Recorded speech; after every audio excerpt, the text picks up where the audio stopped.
વિદ્યાર્થી મિત્રો પરમાણુનું બંધારણ એમાં આજે આપણે વિભાગ ડી લઈ રહ્યા છીએ। વિભાગ ડી એટલે શ્રેણી અને બોહરનો નમૂનો। બરાબર, શ્રેણી અને બોહરનો નમૂનો। દરેક વિદ્યાર્થીને सूत्रों खबर होवा જોઈએ। बराबर, સૌથી પહેલા શ્રેણીની જો આપણે વાત કરીએ શ્રેણી તો આખો અભ્યાસ જે વર્ણપટ મળ્યો એમાં સૌથી પહેલી શ્રેણી બામર નામના વૈજ્ઞાનિકે શોધી કાઢી। બધાને ખબર છે અને બામર એક સૂત્ર આપી દો ન્યુ બાર ને કહેવાય છે તરંગ સંખ્યા અને સૂત્ર કંઈક આવું હતું 1096771 1/2 square minus 1/n square અને સેન્ટીમીટર ઇન્વર્સ 1096 લખો તો બી વાંધો નથી। 10967 1/2 square minus 1/n square અને આ સૂત્ર સૌથી પહેલા કોને આપ્યું હતું? બામર નામના વૈજ્ઞાનિકે। અને સૂત્ર પછી રીડબર્ગે એને સમર્થન પણ આપેલું છે અને રીડબર્ગનું જે સૂત્ર હતું બામરનું એકવાર જરા હું ચેક કરી લઉં છું 1096777 સોરી બરાબર છે અને આ બામરનું છે।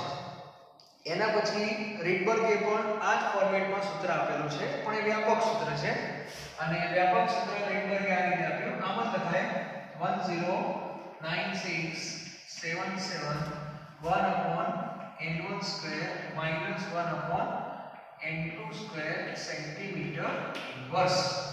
બરાબર, n1 n2 શું છે તમને ખ્યાલ છે?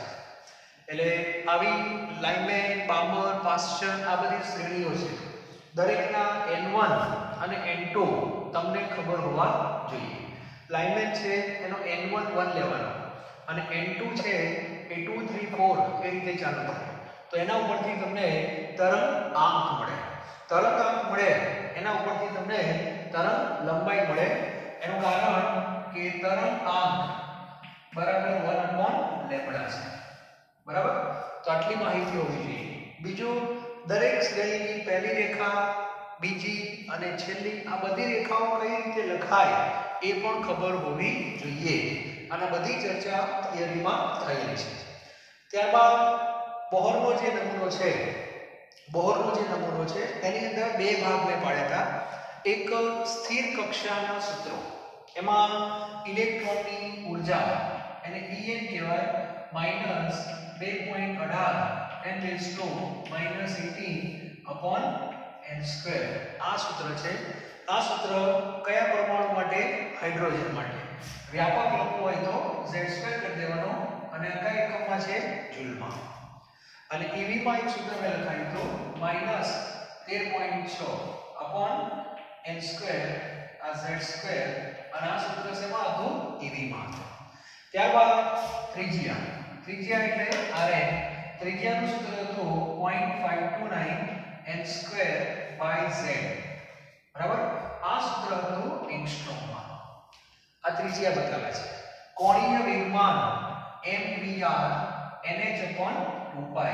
તો મુખ્ય આ ત્રણ સૂત્રો બોહરના હતા। જ્યારે ઇલેક્ટ્રોન સ્થિર કક્ષામાં ગતિ કરતો હોય ત્યારે એની ત્રિજ્યા કેટલી, એની ઊર્જા કેટલી, એનું વેગમાન કેટલું, એનો વેગ કેટલો, તો આ દરેકને ખબર હોવી જોઈએ। પછી ઇલેક્ટ્રોન એક કક્ષામાંથી બીજી કક્ષામાં જાય ત્યારે સંક્રમણ કહેવાય। બરાબર, સંક્રમણ બે રીતે થાય, નીચામાંથી ઊંચામાં પણ જાય, ઊંચામાંથી નીચામાં પણ જાય અને એ ઘટનામાં એ ઊર્જાનો કાં તો શોષણ કરે કાં તો ઉત્સર્જન કરે અને શોષણ અને ઉત્સર્જનનું જે મૂલ્ય હશે એ બે કક્ષા વચ્ચે ઊર્જાનો જે તફાવત હોય એના સંદર્ભમાં હોય અને એના માટેના સૂત્રો એ પણ બધાને ખ્યાલ છે। બરાબર, એની અંદર આપણે જે સૂત્રો છે એમાં ડેલ્ટા E લખીએ છીએ 2.18 10⁻⁻18 1/n1² અને n2 સ્ક્વેર z સ્ક્વેર લખવાનો એટલે વ્યાપકની તમને ટેવ પડે બરાબર જો ડેલ્ટા E નો જવાબ જો નીચામાંથી ઊંચામાં જશે તો ડેલ્ટા E પ્લસમાં લેવાના એનો કેટલી ઊર્જાનું શોષણ થયું જો ઊંચામાંથી નીચામાં આવે તો ડેલ્ટા E માઈનસમાં લેવાના આમાં તો ફિક્સ જ n1 n2 શું લેવાના પણ તમારે પ્રક્રિયા શોષક છે કે ક્ષેપક એ ખબર હોવી જોઈએ શોષકની અંદર ઊર્જાનું શોષણ થાય એવું વિધાન આવવું જોઈએ ક્ષેપકમાં ઊર્જાનું ઉત્સર્જન થાય અને આ જે કઈ ઊર્જા છે એ વિકિરણ સ્વરૂપે હોય છે અને વિકિરણ સ્વરૂપે હોય તો ડેલ્ટા E બરાબર h ન્યુ પણ લખાય ડેલ્ટા E બરાબર h સિવાય લેમ્બડા પણ લખાય અને ડેલ્ટા E શોધ્યા પછી આ સૂત્ર ઉપરથી ડેલ્ટા E ને h વડે ભાગી નાખો તો જે ઊર્જાનું શોષણ થયું કે ઉત્સર્જન છે એની આવૃત્તિ મળે એની તરંગ લંબાઈ પણ મળી શકે બરાબર જો આ પેટર્નમાં ન જોવું હોય સીધી આવૃત્તિ શોધવી હોય તો એના માટેનું પણ આપણે ડાયરેક્ટ સૂત્ર તમને લખાયેલા છે એમાં આ કિંમત ખાલી બદલાય બરાબર પણ એમ ન કરવું હોય આ પેટર્નમાં કામ કરો તો બી વાંધો નથી પહેલા ડેલ્ટા E શોધી કાઢવાના h વડે ભાગી નાખો તો એને આવૃત્તિ કહેવાય hc વડે ભાગી નાખો તો 1/λ કહેવાય એનો વ્યસ્ત કરો એટલે લેમ્બડા થાય છે બરાબર તો આ ટાઈપના કઈ પ્રશ્નોની ચર્ચા આજે આપણે લેક્ચરમાં કરશું આગળ ચર્ચા કરેલી છે છતાં આપણે એક ટચ તમને આપી રહ્યા છીએ કે બને દાખલાની પ્રેક્ટિસ થોડી થાય ફરીથી એકવાર અને એટલા માટે વારંવાર કરાવું છું કે આ બધા જ દાખલા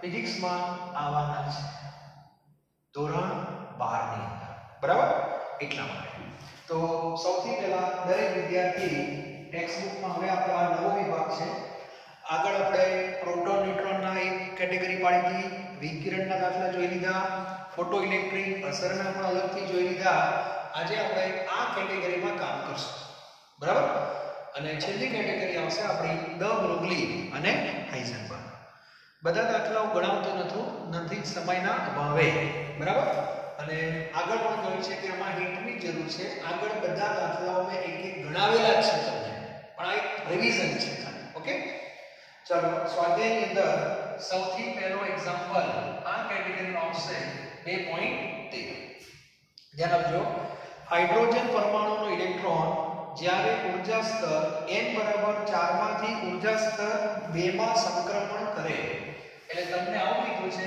n બરાબર 4 માંથી n બરાબર 2 માં આવે છે એટલે એક વસ્તુ નક્કી થઈ ગઈ આ પ્રક્રિયા ઉષ્માક્ષેપક છે કારણ કે 4 માંથી 2 માં આવે છે હવે આપણે શોધવાનું શું છે તરંગ લંબાઈ તો ડાયરેક્ટ સૂત્ર પણ લખી શકાય પણ આપણે ટેવ પાડીએ એટલે મગજમાં રહે આપણે ડેલ્ટા E શોધવાના બરાબર અને ડેલ્ટા E શોધવાના જૂલમાં 2.18 10 1/n1 સ્ક્વેર -1/n2 સ્ક્વેર અને અહીંયા z સ્ક્વેર અને આ કિંમત શેમાં આવશે જૂલમાં ત્યારબાદ 2.18 10 -18 n1 અને n2 શું લેવાના મેં તમને કીધેલું છે આ બેમાં જે નાની સંખ્યા હોય હંમેશા સરળ છે n1 n2 આવું યાદ રાખવાનું નાના n1 કહેવાય એટલે આને n1 કહી દો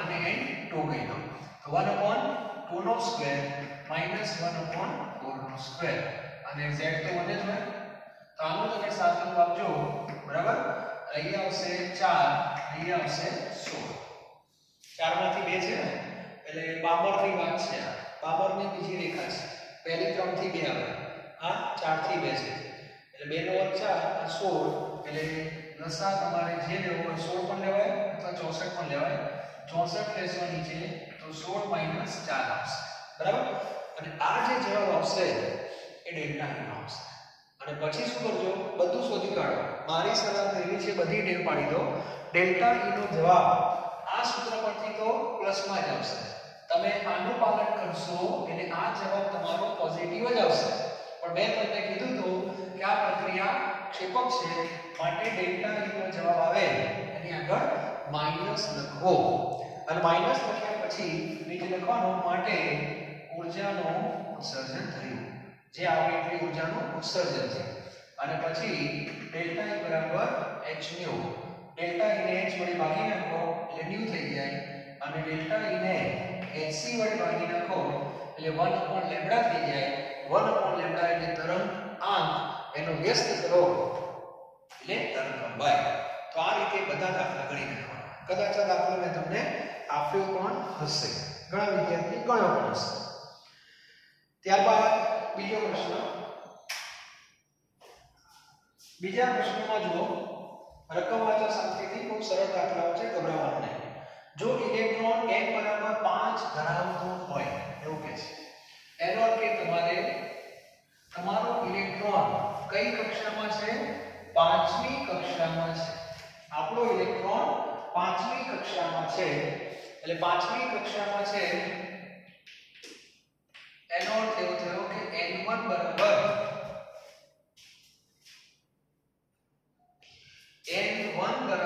તમારે 5 બરાબર. ચાલો હવે શું કહે છે જો, આનું આયનીકરણ કરવા કેટલી ઊર્જા જોઈશે? આયનીકરણ કરવું એનો અર્થ કે આ ઇલેક્ટ્રોનને ઉપાડીને ક્યાં મૂકી આવવાનો? છેલ્લી કક્ષામાં. છેલ્લી કક્ષામાં મૂકવાનો છે, 5માંથી છેલ્લામાં. અને 5માંથી છેલ્લામાં મૂકવું હોય તો કેટલી ઊર્જા એને આપવી પડશે? તો આપણે કરવાનું કંઈ નથી, આ બેનો ઊર્જાનો તફાવત શોધી કાઢવાનો. એટલે 2.18 10 - 1 upon કેટલા આવશે? 25 n1 નો સ્ક્વેર અને 1 upon infinity અને હાઇડ્રોજન છે એટલે એકનો સ્ક્વેર એક જ થાય. 1 upon infinity એટલે 0. એટલે આ તમારો જવાબ આવશે 2.18 10 - 18.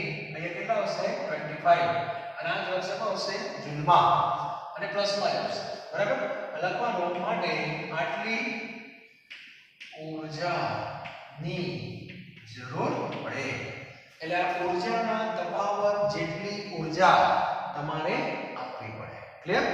એ તમે લખી શકો. પછી એવું લખ્યું છે, તમારા ઉત્તરની તુલના હાઇડ્રોજન પરમાણુની આયનીકરણ એન્થાલ્પી n બરાબર 1 કક્ષામાં છે. ચલો આ એક વાત થઈ ગઈ. પછી ફરીથી લખવાનો, હવે n1 બરાબર 1 અને n2 બરાબર ઇન્ફિનિટી. હવે એવું કહે છે કે ઇલેક્ટ્રોન જો પહેલી કક્ષામાં હોય તો કેટલી ઊર્જા આપવાની? તો હવે આ શરત લેવાની, તેનો ફરી ડેલ્ટા E શોધવાનો. આ જ રીતે ખાલી 1 નો સ્ક્વેર 1 થશે, ઇન્ફિનિટીમાં જે આવે એટલે આ જ કિંમત આવશે. 2.18 છે. બરાબર. એટલે હું આનો ભાગાકાર નથી કરતો.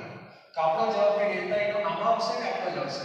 2.18 ગુણ્યા 10 - 18 1 નો સ્ક્વેર 1 જ થાય, આટલા જ આવશે. એનો અર્થ એવો થયો કે આ ડેલ્ટા E 5 થી ઇન્ફિનિટીનો છે અને આ ડેલ્ટા E 1 થી ઇન્ફિનિટીનો છે. બંનેનો શું લઈ લો? ગુણોત્તર લો. બંનેનો ગુણોત્તર લો. ચાલો, ડેલ્ટા E1 અને ડેલ્ટા E2. બરાબર. એટલે આ ડેલ્ટા E1 અને આ ડેલ્ટા E2. આનો આ જવાબ, આનો આ જવાબ. એટલે ગુણોત્તર લેશો એટલે આવડી જવાનો. એટલે તમારો 25 ક્યાં આવશે? છેદમાં આવશે. આમાં આવશે. એનો અર્થ એવો થાય કે ડેલ્ટા E1 જે અથવા ડેલ્ટા E2 એને જો કરતા બનાવો તો 25 ડેલ્ટા E1 થાય. આવું થાય ને?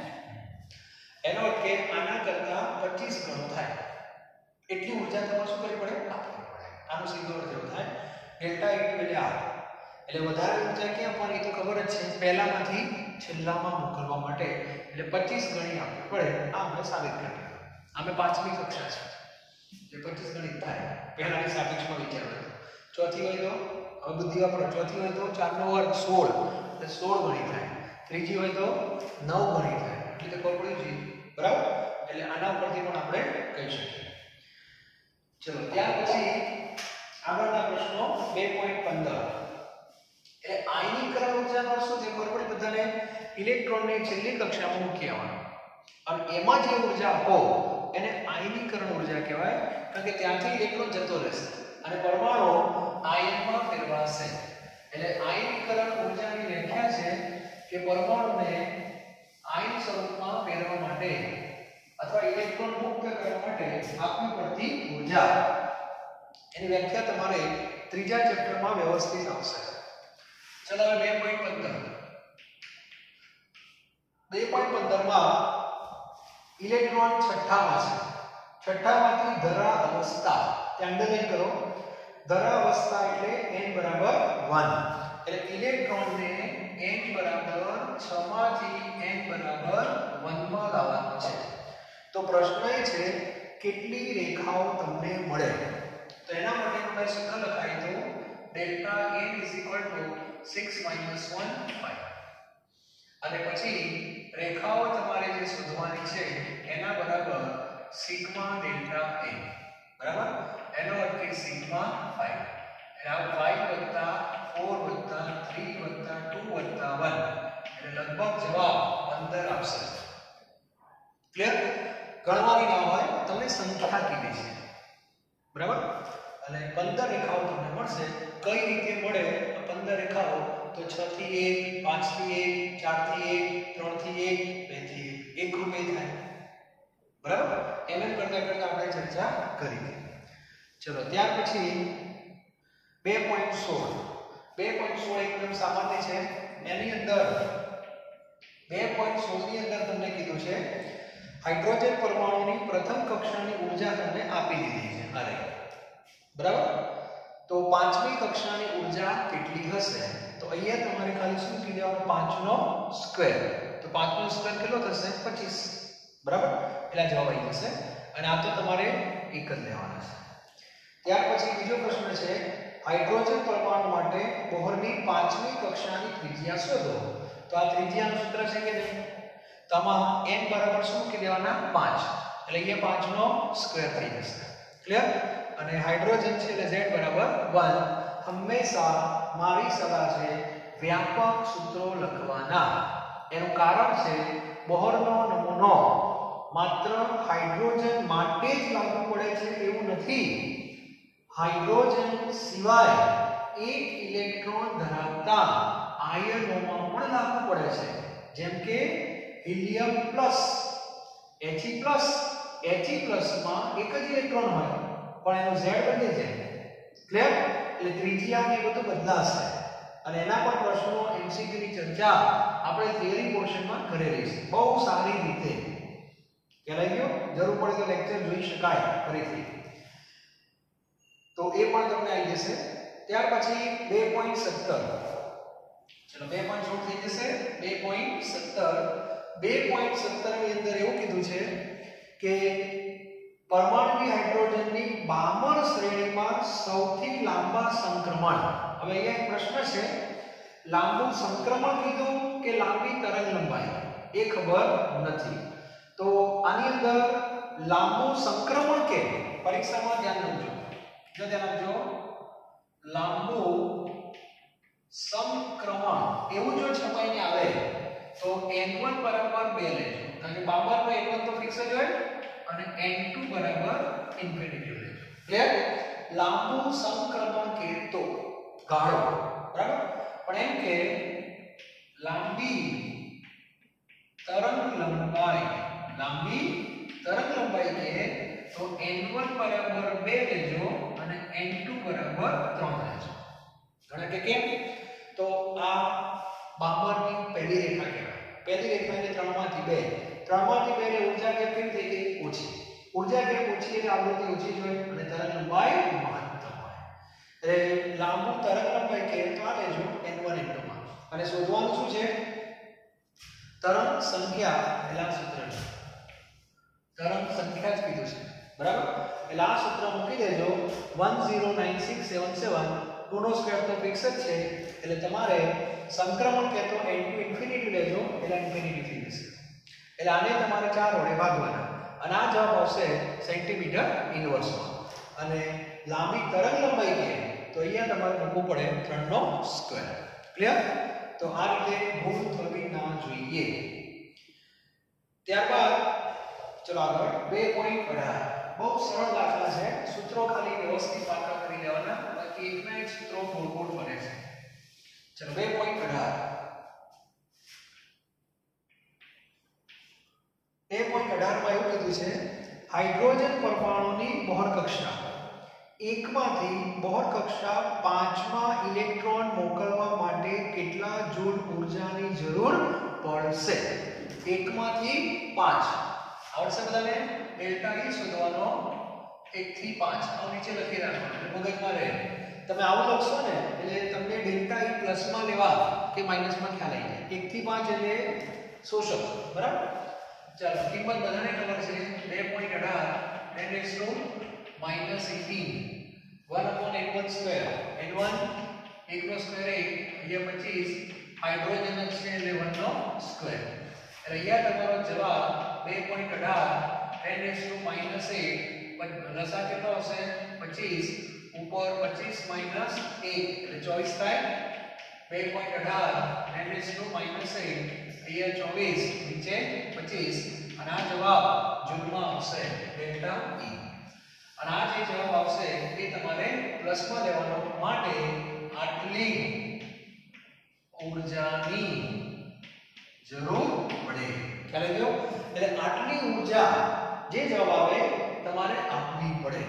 ક્લિયર? એટલે ઇલેક્ટ્રોન 1 માંથી સીધો ક્યાં જતો રહ્યો 5 માં. હવે મને જવાબ આપો એને ગમશે? ના.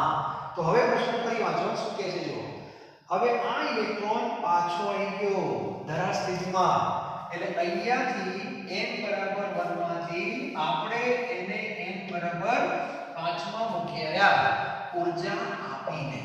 હવે આ ઇલેક્ટ્રોન કે મને ગમતું નથી, મારે તો ટીવી વાળા રૂમમાં જ બેસવું છે. ક્લિયર? એટલે આ ઇલેક્ટ્રોન પાછો આવશે. પાછો આવે તો જે ઊર્જાનું એને શોષણ કર્યું છે એટલી જ ઊર્જાનો ઉત્સર્જન કરે કે ના કરે. એનો સીધો અર્થ એવો થયો કે આ તમે ડેલ્ટા E જે શોધ્યો એ અહીંથી આને પણ લાગુ પડે અને અહીંથી આને પણ લાગુ પડે. પણ પાછો આવે ત્યારે શબ્દ બદલાઈ જાય ઊર્જાનો ઉત્સર્જન. બરાબર? એટલે આની આ જ કિંમત તમારે ઉત્સર્જન માટે લેવાની 5 થી 1 માટે. બરાબર? આની આ જ કિંમત. અને આ જે કિંમત અહીં ડેલ્ટા E તમારે ઊર્જા શોધવાની છે? ના. તરંગ લંબાઈ તો ડેલ્ટા E બરાબર hc/λ. હમણાં તમને કીધું આ જે ડેલ્ટા E આવે એને hc વડે ભાગી નાખો તો 1/λ આવે. 1/λ આવે. ઉતાવળ નહીં કરતા, સીધી તરંગ લંબાઈ નહીં, 1/λ આવે. એને તરંગ સંખ્યા કહેવાય. પછી એનો વ્યસ્ત લો એને ક્લિયર? એટલે એક જ સૂત્રમાં તમારે ગોળ ગોળ ફરવાનું છે. તે પણ આવડવું જોઈએ. ત્યારબાદ આમાં કિંમત અર્થમાં આપી છે, આપણે જૂલમાં જ કામ કરવાનું, કોઈ ચિંતા નહીં કરવાની. છતાં દરેકને જૂલ અને અર્થ વચ્ચેનો સંબંધ ખબર હોવી જોઈએ. 1 જૂલ બરાબર 10⁷ અર્થ થાય. બરાબર? એટલે આ લોકોએ કિંમત અર્થમાં આપી છે 10⁻11. કારણ કે -18 છે એમાં 10⁷ ઉમેરી દો એટલે -11 થઈ જાય. બરાબર? ચાલો ત્યાર પછી 2.19. ચલો 2.19 માં શું ચર્ચા છે જો 2.19 માં એવું કીધું છે હાઇડ્રોજન પરમાણુની ઊર્જા સૂત્રના માધ્યમથી આપેલી છે. આ રીતે z બરાબર 1 લઈ લીધો છે. હવે એવું કહે છે n બરાબર 2 કક્ષામાંથી ઇલેક્ટ્રોનને સંપૂર્ણપણે દૂર કરવા માટે કેટલી ઊર્જાની જરૂર પડે? 2 થી અનંત દૂર કરવાની વાત આવે એટલે આમાં n1 બરાબર 2 લઈ લેવાના, n2 બરાબર ઇન્ફિનિટિવ અને આનું આ સૂત્ર વાપરવાનું પણ 2 થી ઇન્ફિનિટી માટે. ખ્યાલ આવી ગયો? 2 થી ઇન્ફિનિટિવ. તો આનું આ સૂત્ર અહીંયા ખાલી 2 નો વર્ગ કેટલો આવશે? 4. અહીંયા ઇન્ફિનિટિવ એટલે 1/∞ એટલે 0 થઈ જશે. એટલે કરવાનું કાંઈ નથી, 1/4 જ આવશે. એટલે 1/∞ 0 થઈ જાય. આ અંશ અને છેદ એટલે મોટામાં મોટી સંખ્યા ઇન્ફિનિટી, છેદ જેટલો મોટો સંખ્યા એટલે નાની સંખ્યા એટલે 0. બરાબર? ચાલો અને આને તમે 4 વડે ભાગી નાખશો એટલે જવાબ આવી જશે. બરાબર? આ એટલી ઊર્જા તમારે આપવી પડે. ખ્યાલ આવી ગયો? તો એટલી ઊર્જા તમારે આપવી પડશે. ગણાવતો નથી પણ બધાને ખ્યાલ આવી ગયો હશે. તો આ કિંમતને 4 વડે ભાગી નાખશો એટલે તમારો ડેલ્ટા E આવી જશે. ક્લિયર? અને આ જે ડેલ્ટા E આવશે 2 થી ઇન્ફિનિટી એટલે પ્લસમાં જ દેજો અને આ ડેલ્ટા E બરાબર hc/λ. કારણ કે ઊર્જાની સાથે આવૃત્તિ અને તરંગ લંબાઈ જોડાયેલા છે. આમાં ભૂલ થવી ના જોઈએ. બરાબર? અને શોધવાનું શું કીધું છે? તરંગ લંબાઈ. બરાબર? સૌથી લાંબી એવું નહીં, જે આવે જ જવાબ, પણ પહેલો જવાબ ફરી કહી દઉં છું, ડેલ્ટા E તમે જે શોધી રહ્યો છો એને HC વડે ભાગશો તો પહેલા 1/λ આવે. આ 1/λ છે μ બાર છે, એટલે તમારે લેમ્બડા શોધવા હોય તો 1/μ બાર કરવા પડે. ક્લિયર? તો આ રીતે આગળના જે કંઈ એક્ઝામ્પલ છે એમાં 2.19 સુધી આ લાગુ પડશે. પછી ટોપિક બદલાઈ જશે, એમાં બીજા લેક્ચરમાં આપણે જોઈશું દ બ્રોગલી. ચલો હજુ થોડા દાખલાઓ છે બોહરના નમૂનાના, એ પણ આપણે જોઈ લઈએ. ચલો 2.32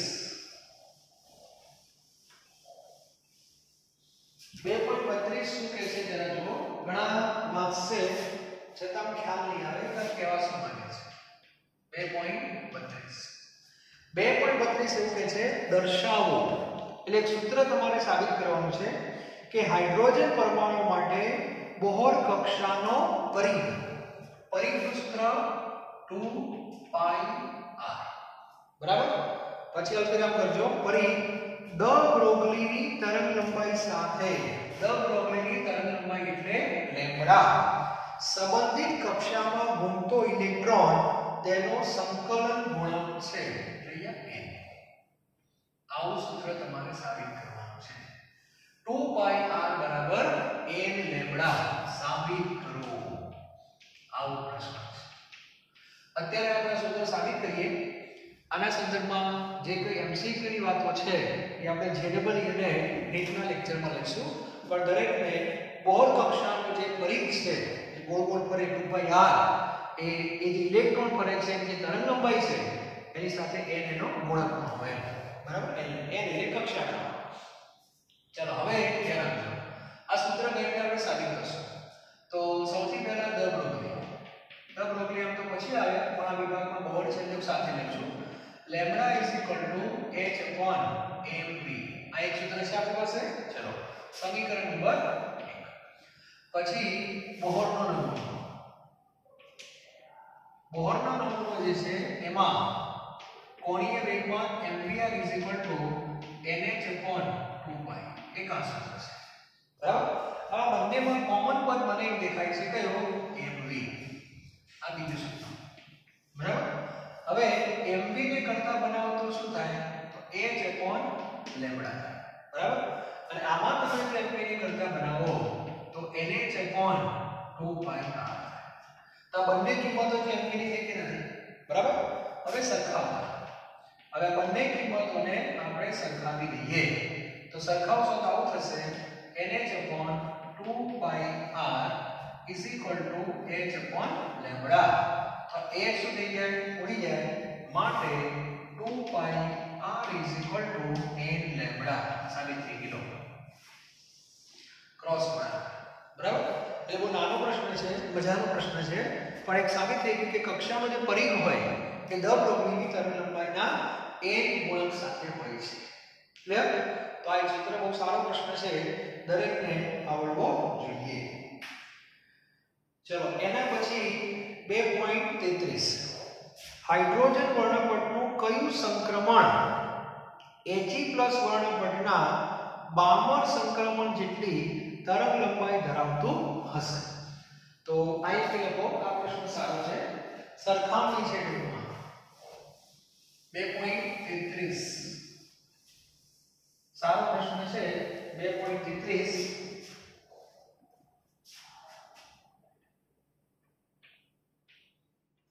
બરાબર? હવે 2.33 માં એવું કીધું છે, હાઇડ્રોજન વર્ણપટનું કયું સંક્રમણ? ત્યાર વિરામ કરજો. આપણી પાસે માહિતી આપી છે He+ ની. He+ નું બાહ્મર સંક્રમણ એટલે n બરાબર 4 થી n બરાબર 2. અને આપણે શોધવાનું છે હાઇડ્રોજનનું સંક્રમણ. એવી રીતે કે આ બંને જે સંક્રમણ થાય એમાં લેમ્બડા કેવો હોય? સમાન. એવું ક્યાં મળે છે? લેમ્બડા સમાન હોય એવું વિચારવાનું છે. લેમ્બડા સમાન હોય. કઈ વાંધો નહીં, આપણે કામ કરીએ. આપણી પાસે આ સૂત્ર છે ન્યુ બાર સરખા હોય તો લેમ્બડા સમાન જ હોય. એટલે આપણે He+ માટે ન્યુ બાર આપણે ખાલી શોધીએ. ન્યુ બાર આખી કિંમત નહીં, ખાલી એમને 1096 છે એ અચળ છે ધારો કે આ બરાબર ચાલો આ વ્યાપક સૂત્ર આપણે ગોબ્યો હતો આ વ્યાપક કરી દો એટલે r થઈ ગયો ચાલો પછી 1/n1 સ્ક્વેર તો he પ્લસ નો n1 કેટલો લેવાનો 2 આ n1 કહેવાય એટલે એ શું આવશે 2 નો વર્ગ 4 માઈનસ અહીંયા આવશે 16 શું આવશે હા અને he પ્લસ છે he પ્લસ એટલે z નો સ્ક્વેર આવશે ને z નો સ્ક્વેર એટલે he પ્લસ એટલે 2 એટલે 2 નો સ્ક્વેર આવશે વ્યાપક સૂત્ર લખવાનું છે હા ચાલો હવે વિચારીએ અહીંયા r આવશે અહીંયા લસા ધારો કે આપણે 64 લઈએ તો અહીંયા 16 માઈનસ 4 ગુણ્યા પાછો 4 આવશે h પ્લસ 4 થી 2 ઓકે તો r તો કોમન છે ચલો 4 એટલે અહીંયા આવશે પાછા 16 16 માંથી 4 ગયા એટલે 12 12 ભાગ્યા 16 એટલે r અને 3/4 ટૂંકમાં 3r/4 આવે છે 3r/4 કોના માટે he પ્લસ માટે એટલે આ જે he પ્લસ છે એમાં લેમ્બડા એટલે ન્યુ બાર શોધ્યા આપણે એટલે ન્યુ બાર અને લેમ્બડા આપણે સરખા જ આવે કઈ ચિંતા ન કરો બરાબર આ ન્યુ બાર આપણે આવી ગયું પેલું ઊંધું થઈ ગયું હવે આપણે હાઇડ્રોજનની વાત કરવાની છે તો ખાલી થોડું વિચારવાનું ટ્રાયલ એન્ડ એરરમાં જવાનું શરૂઆતમાં ખબર ના પડે તો કારણ કે નજીકની જ ક્યાં થશે તો પહેલા he પ્લસ નું આવી ગયું ઓકે હવે તમારે શું કરાય તો બે રીતે છે પણ આપણે ટ્રાયલ એન્ડ એરરમાં જઈએ તો હાઇડ્રોજનનું પહેલું સંક્રમણ લઈએ આપણે ચલો કરી લેવું છે 2 માંથી 1 લઈએ એટલે 2 થી 1 માં આવે એટલે કે r આવશે ચલો n1 1 પેલું 2 નો વર્ગ 4 એટલે આ કેટલા આવશે જો 4 ઓછા આ લસા 4 આવ્યો 4 ઓછા 1 એટલે r 3/4 લગભગ આવી ગયો છે 3r/4 3r/4 થઈ ગયો એનો સીધો અર્થ એવો થયો કે he પ્લસ નું આ સંક્રમણ 4 થી 2 વાળું અને હાઇડ્રોજનનું 2 થી 1 વાળું આ બંને સંક્રમણમાં જે ઊર્જા છૂટી પડવાની એની તરંગ લંબાઈ સરખી જ હોય he પ્લસ નો ઇલેક્ટ્રોન 4 માંથી 2 માં આવે સમજો 4 માંથી 2 માં આવે અને બાજુમાં બીજા ઘરમાં હાઇડ્રોજન નો ઇલેક્ટ્રોન 2 થી 1 માં આવે આ બંનેમાં ઊર્જા સરખી જ હોય ઊર્જા સરખી બધું સરખું થઈ જાય બરાબર આ તરંગ લંબાઈની વાત છે સોરી એટલે તરંગ લંબાઈ સરખી આવશે તરંગ લંબાઈની ઊર્જા સરખી જોડતી વિના બરાબર એટલે આવા પ્રશ્નો પૂછાય ત્યારે જેની માહિતી આપી હોય એ કિંમત શોધી કાઢો બીજામાં થોડું ટ્રાયલ એન્ડ એરર પણ મોટા ભાગે MCQ માં 4 ઓપ્શન આપેલા હોય એટલે તમારે શું કરે પહેલો ઓપ્શન આમાં સેટ ના થાય બીજો ઓપ્શન ત્રીજો ચોથો એમ લેવાનો એટલે સેટ પડે બરાબર ચલો ત્યાર પછી આવા MCQ તમને જોવા મળશે JEE ને નીટમાં એટલે દાખલો ભણેલો હોય વ્યવસ્થિત સમજીને તો હું માનું છું ત્યાં સુધી MCQ ગણતા તમને આવડી જશે ત્યાર પછી 2.34 ની જો વાત કરીએ તો 2.34 માં પ્રક્રિયા માટે જરૂરી ઊર્જાની ગણતરી કરો તો તમને આવી કોઈ પ્રક્રિયા આપી છે He+ એમાંથી He2+ અને પ્લસ ઇલેક્ટ્રોન ઘણા કે સાહેબ આને શું કહેવાય આ બીજું કંઈ નથી He+ નો અને He+ નું શું કહેવાય આયનીકરણ કહેવાય ઘણા કે કેમ આયનીકરણ He+ માં કેટલા ઇલેક્ટ્રોન હતા એક જ અને ઇલેક્ટ્રોનને આપણે કાઢી મૂક્યો એટલે હવે He2+ થઈ ગયા વીજભારનું બેલેન્સ કરતા શીખો ડાબી બાજુ કેટલો વીજભાર કહેવાય +1 અને આ ગણો તો જમણી બાજુ આ +2 અને એમાંથી એક માઈનસ થાય એટલે +1 કહેવાય કે ના કહેવાય કહેવાય આ રીતે બરાબર ચાલો ત્યાર પછી હાઇડ્રોજન પરમાણુની ધરા અવસ્થામાં આયનીકરણ ઊર્જા તમને આપેલી છે તો આ ઊર્જા આપેલી છે તમને હાઇડ્રોજનની ધરા સ્થિતિની આપણે શોધવાની કોની છે He+ માટે ચાલો તો આપણી પાસે વ્યાપક સૂત્ર લખવું પડશે આમાં ડેલ્ટા E નું વ્યાપક સૂત્ર અને આ સૂત્ર આપણે He+ માટે લખવાનું છે અને વ્યાપક સૂત્ર યાદ કરો 2.18 10 raised to minus 18 1 upon n1 square minus 1 upon n2 square અને અહીંયા z square. વ્યાપક સૂત્રોની ટેવ પાડો એટલે 2.18 10 raised to minus 8 દરા સ્થિતિમાન છે 1 નો સ્ક્વેર 1 જ થાય ઇન્ફિનિટી એટલે એનો સ્ક્વેર ઇન્ફિનિટી જ થાય.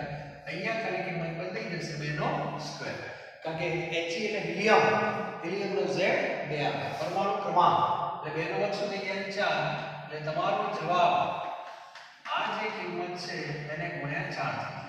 એનો સીધો અર્થ એવો થાય કે આટલી કિંમત કોને આપવાની હોય હાઇડ્રોજન 1 માંથી ઇન્ફિનિટી અને એનાથી 4 ગણી કિંમત તમારે He પ્લસ માં આપવી પડે કારણ 2 નો વર્ગ થવાનો. Li2 પ્લસ હોત તો Li2 પ્લસ હોત તો Li2 પ્લસ માં કેટલા ઇલેક્ટ્રોન હોય 1 તો એ ઇલેક્ટ્રોનને કાઢી નાખો તમે તો એ Li પ્લસ 3 અને ઇલેક્ટ્રોન જ્યારે પહેલી કક્ષામાંથી છેલ્લામાં જાય 3 નો સ્ક્વેર થઈ જાય 9 એટલે એમાં તમારે ગુણ્યા 9 આવશે એટલે 9 ગણી 4 ગણી આવું તમને બોલતા આવડવું જોઈએ બરાબર. તો 2.34 થઈ ગયા. ત્યારબાદ બોહરનો જે નમૂનો છે એની જો આપણે વાત કરીએ હજુ તો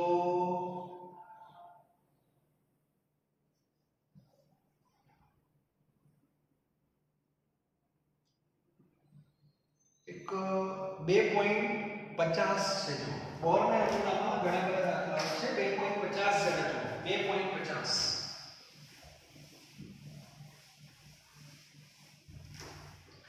તો 2.50 જે છે એ બોહરનો નમૂનો છે જો 2.50. તો 2.50 માં તમે જો સૌથી લાંબી તરંગ લંબાઈ ડબલેટ અવશોષણ 589 એનો અર્થ એ તમને 2 લેબડા આપ્યા છે 589 નેનોમીટર બરાબર અને બીજો લેબડા છે 589.6 લેબડા 1 અને લેબડા 2 589.6 નેનોમીટર બહુ નજીક છે જો ડબલેટ્સ બરાબર 589 અને 5 નેનોમીટર તો દરેકની આવૃત્તિ તો બધાને આવૃત્તિ ગણતા આવડે μ c by lambda μ c by lambda એટલે આ બંનેની તરંગ લંબાઈ આપેલી છે તો બંનેની આવૃત્તિ શોધી કાઢજો બરાબર એટલે આવૃત્તિ આવી છે. ચાલો હવે સીધો ખબર છે બધાને. પછી બંને ઉત્સર્જિત અવસ્થાઓ વચ્ચેનો ઊર્જાનો તફાવત કરવાનું કઈ નથી. આના સંદર્ભમાં E1 શોધો. E1 એટલે hc by લેમ્બડા 1 અને આના સંદર્ભમાં E2 શોધો hc by લેમ્બડા 2 બરાબર અને આ બંનેનો શું લઈ લો તફાવત ડેલ્ટા E2 E1 જે લેવો હોય તમારે એટલે આને કહેવાય ઊર્જાનો તફાવત. તો આ રીતે દાખલો ગણવાનો છે બહુ ગભરાવાની જરૂર નથી. ત્યારબાદ 2.55 માં પાશ્ચાત શ્રેણીની વાત કરી છે. n 3 કક્ષાએ અંત પામે છે અને n કક્ષામાંથી શરૂ થાય છે. બધાને ખબર છે પાશ્ચાત શ્રેણી જે છે પાશ્ચાત શ્રેણી અંત પામે છે એટલે એનો n1 બરાબર તો 3 છે. હવે n2 એટલે ક્યાંથી ઇલેક્ટ્રોન આવે એ તમને આપ્યું જ નથી એટલે ધારો કે n એવું કીધું છે એટલે કદાચ આમાં n શોધવાના હશે બરાબર કારણ કે n કક્ષામાંથી શરૂ થાય છે પણ કઈ કક્ષામાંથી આપ્યું નથી અને એની આવૃત્તિ તમને આપી દીધી છે આવૃત્તિ ન્યુ. આ સૂત્ર મેં લખાઈ દીધું 3.29 10 raised to 15 બરાબર ને 1 upon n1 square અને n2 square z નો સ્ક્વેર એટલે 1 જ થશે અને આ સૂત્ર છે બધાને ખ્યાલ છે.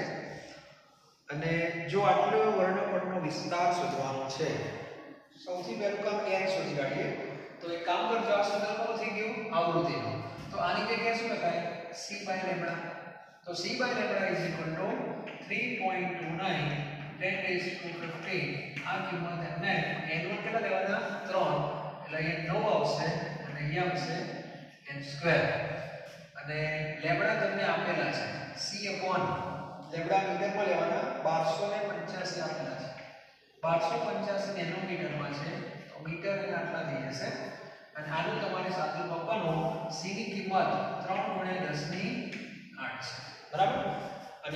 ગમે તેમ કરીને સાદુરૂપ આપો તમને n મળશે બરાબર n એટલે કઈ કક્ષામાંથી આવશે પણ એક વસ્તુ યાદ રાખજો તમારો જવાબ 3 થી વધારે હોવો જોઈએ ઘણી વાર આ પ્રશ્ન જેડેબલ રીતમાં પૂછાય છે 4 ઓપ્શન આપેલા હોય એક જ ઓપ્શન 3 થી વધારે હોય તો એક જવાબ હોય એમાં કેમ મગજ દોડાવવાનું છે કારણ કે પાસ્ટન શ્રેણી ચાલુ 3 થી થાય એનો n1 3 હોય તો n2 ક્યાંથી ચાલુ થાય 4 5 6 7 એમ જ હોય તો એક જ ઓપ્શન એમાંથી હોય તો એક જવાબ આવે ને તો આ કોન્સેપ્ટ તમારો ક્લિયર હોવો જોઈએ મગજ ચાલવું જોઈએ એ વખતે પછી સાહેબ કેલ્ક્યુલેટર વગર આ બધું કઈ રીતે કરું કશું કરવાનું નથી બરાબર એટલે આ પણ મગજમાં હોવું જોઈએ તો એ દાખલો તમે જાતે કરી નાખજો હવે આગળ અને વર્ણપટનો વિસ્તાર કીધો છે તો લેમ્બડા તો આપેલા જ છે નેનોમીટરમાં તેમાં કે વિસ્તાર શોધવાનો ના હોય તો એ તમને ખ્યાલ આવી જશે કયો વિસ્તાર છે